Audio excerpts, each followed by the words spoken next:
Maligayang pagdating sa Revealing Revelation, ang inyong channel para sa mga propesiya ng Biblia. Ako si Alan Dubre. Paki-like, share at subscribe kung nakatulong ang aral na ito sa inyo. Maraming salamat. Kaya may mahalagang aral tayo ngayon. Simulan natin sa 2 Korinto Kabanata 9. Kung bago ka, balikan ang mga naunang turo. Ang katapusan ay hindi 7 taon, kundi 14 na taon at maikling panahon. Totoo ang mga pangyayari bago, habang, at pagkatapos ng tribulasyon ayon sa hiwaga ni na Lucas, Marcos at Mateo.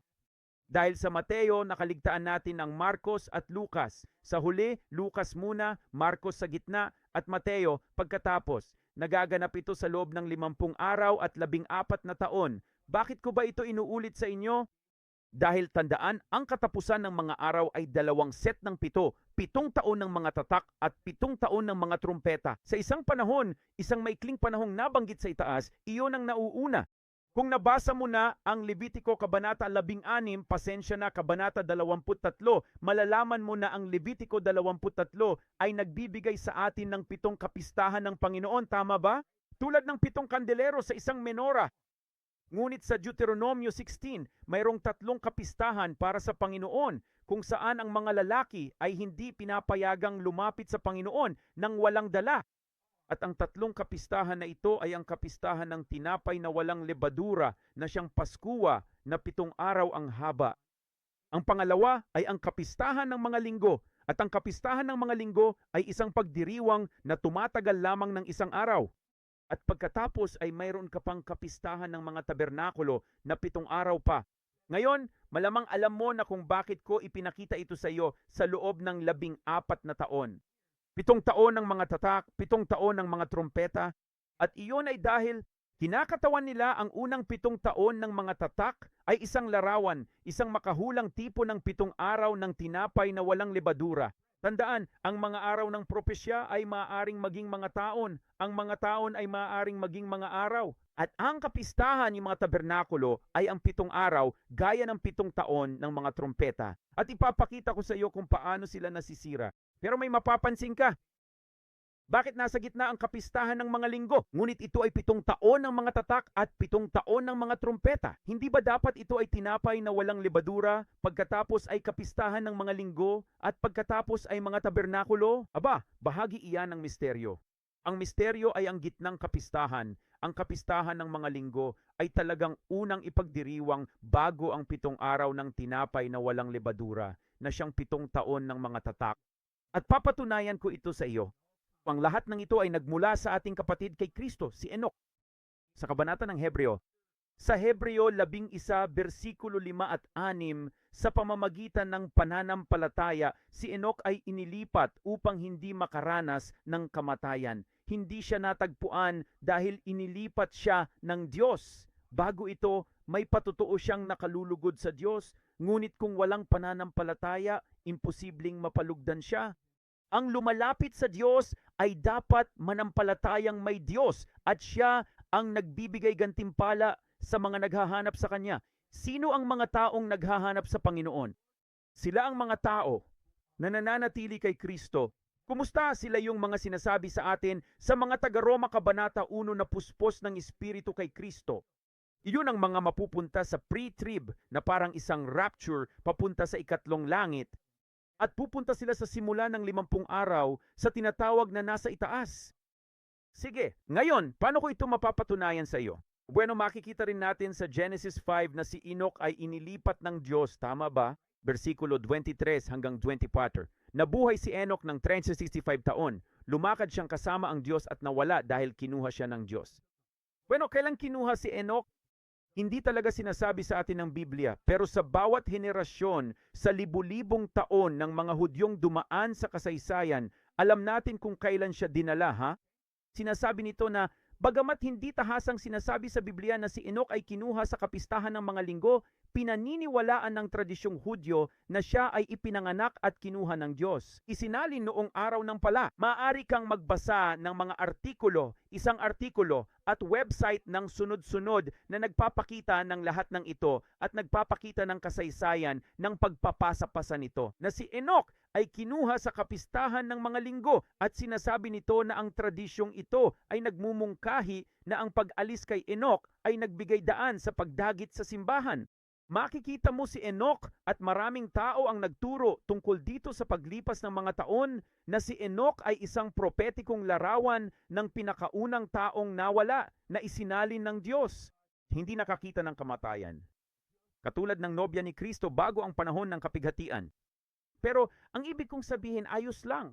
Ngunit hindi nito ipinaliwanag kung paano ito ang gitnang kapistahan at kung paano ito dapat ipagdiwang bago ang tinapay na walang lebadura. Kaya mayroon kang 7 tinapay na walang lebadura at 7 tabernakulo na kumakatawan sa 7 taon ng mga tatak at 7 taon ng mga trompeta. Sige, kumapit ka ng mahigpit.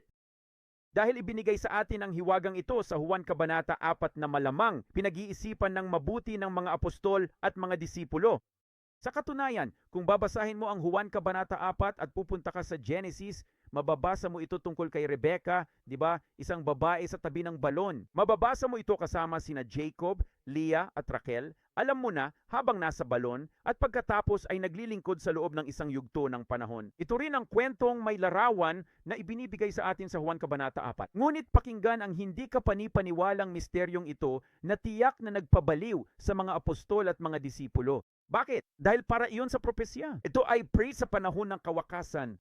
Sabi niya sa talata 35, sinasabi ninyo, hindi ninyo sinasabi, may 4 na buwan pa sa kadarating ang pag-aani. Kaya sinasabi niya sa kanila, alam ninyo na sa loob ng 4 na buwan mula ngayon ay ang anihan. At ang tinutukoy niya ay ang pag-aani ng mga damo. Kaya ipagpapalagay mo na parang, oo, alam namin, Panginoon, darating na ito sa 3 buwan. Tama ba? Ang buwan ng Sivan, panahon na ng pag-aani ng mga damo. Oo, malay namin. Ngunit ano ang sinabi ni Jesus kung gayon? Narito sinasabi ko sa inyo, itanaw ninyo ang inyong mga mata at tingnan ang mga bukid, sapagkat ang mga ito ay puti na. Para makapag-ani ng maayos, kailangan nila. Parang ganito sila, pero hindi iyan trigo. Panginoon, ano po ang sinasabi ninyo? Sige, ipakikita ko sa iyo ang tinutukoy niya. Kita mo, ang mga Hudyo ay mayroon kapistahan ng mga linggong Shabuot dito mismo. Okay, mas parang dito lang. Pero ang mangyayari ay kung babalik ka sa 4 na buwan, tingnan mo, ano ang mangyayari? Ayar Nisan, Adar Sivan, o sorry, Shabat. Ngayon, ano ang mangyayari? Ano ito sa buwan ng Shabat? 4 na buwan ang nauna? At alam mo ba kung ano ang katumbas ng 4 na buwang mas maaga? Ito ay katumbas ng eksaktong 50 araw bago ang Nisan 1 at ang simula ng unang set ng 7 taon. Ano? Ano? Eksaktong 50 araw na tulad ng pagbubunyag ng nasa itaas.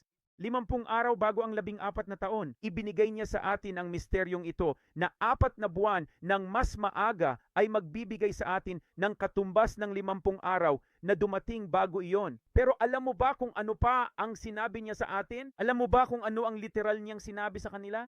Paano magiging maputi na ang mga bukid para anihin?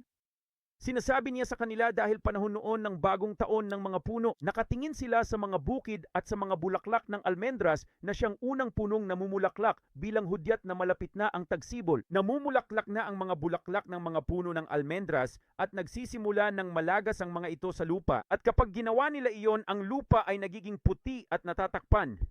Sinasabi niya sa kanila, iniisip niyo na ang pag-aani ng trigo ay magsisimula pa sa loob ng 4 na buwan.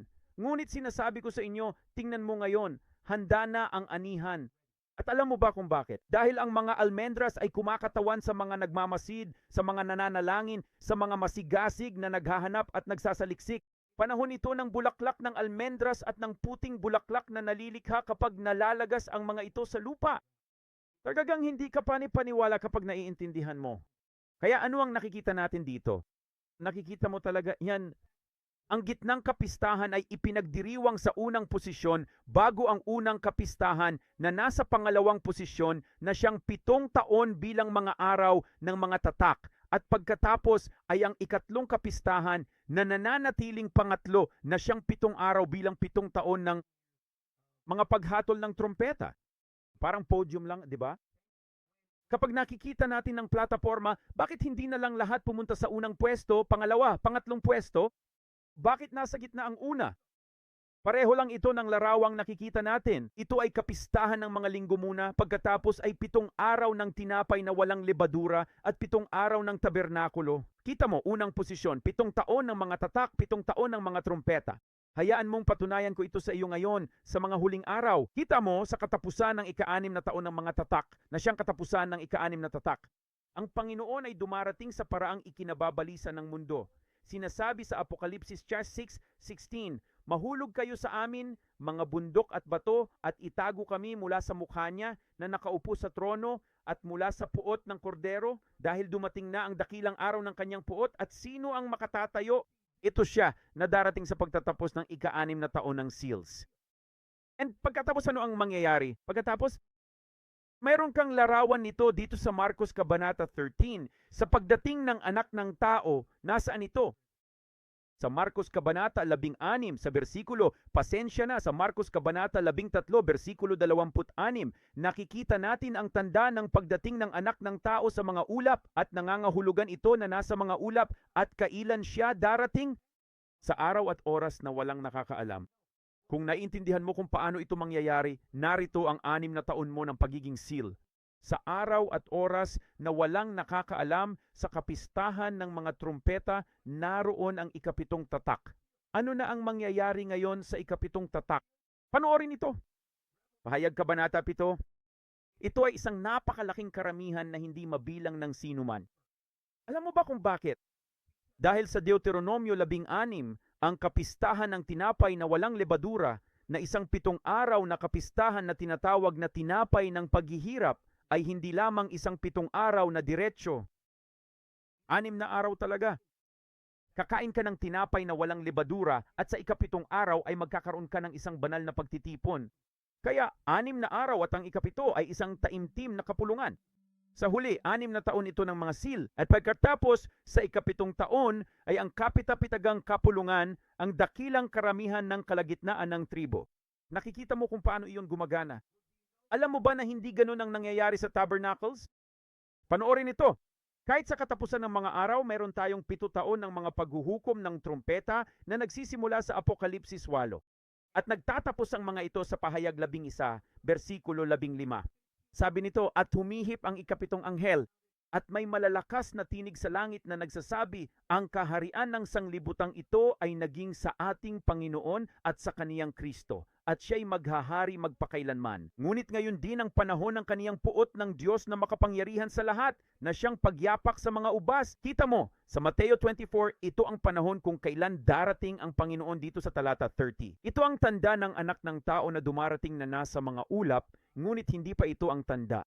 Kung babasahin mo ang konkordansya ni Strong sa Mateo, ito ang tamang salita.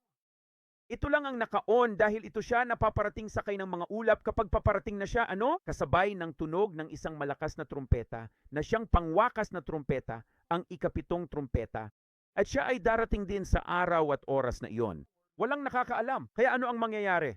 6 na taon ng mga paghatol ng trumpeta at ang pagbabalik sa bundok ng mga olibo sa di alam na oras ang natitira sa ika-7 taon, gaya ng 7 araw ng mga tabernakulo sa ika-parpis na taon ng kapighatian. Ito ang ika-49 na taon ng siklo ng Jubilee. Sabi ni Mateo, ang pagdating ng Panginoon ay katulad noong mga araw ni Noe. Sa araw at oras, walang nakakaalam. Alam mo ba kung bakit ganon? Dahil ang mga araw ni Noe sa Genesis 7 ay nagsimula sa ika-2 buwan, ika-17 araw. At sa Genesis Kabanata 8, talata 14, natapos ito noong ika-2 buwan, ika-27 araw ng buwan. Ito ba 1 taon at 10 araw ang haba? At iyon ay dahil sa ika-49 na taon ng 7 beses na 7 taong siklo ng pagbilang ng Jubilee, ang ika-49 na taon lamang ang dagdag na 10 araw, upang ang pagtunog ng trumpeta ay mangyari sa araw ng pagbabayad sala. Ano ang ibig sabihin? Dinudulot ng Panginoon ang paghuhukom sa mga araw ni Noe sa huling ika-14 na taon, sa ika-7 taon ng mga tabernakulo na talagang angkop, dahil ang 7 araw ng mga tabernakulo ay hindi sinira bilang 6 at pagkatapos ay ang ika-7. Ito ay isang kumpletong 7 araw ng mga tabernakulo bilang isang kumpletong 7 taon ng mga paghatol ng trumpeta, ngunit kailan ang banal na kapulungan ng mga tabernakulo? Hindi ito sa 7 araw, kundi sa ika-8 araw, ang taimtim na kapulungan. At iyon ay dahil sa mga tumakas sakay ng mga pakpak ng agila sa loob ng isang panahon at mga panahon at kalahating panahon. Sa pahayag 12, 14, itatago ang mga ito hanggang sa matapos ang huling ika-7 taon at ang Panginoon ang magpasapit ng pagkawasak. Pagkatapos ay titipunin niya sila muli sa ika-8 araw ng solemneng kapulungan na kinakatawan bilang jubileo. Dalangin ko na pagpalain ka nito. Paalam muna.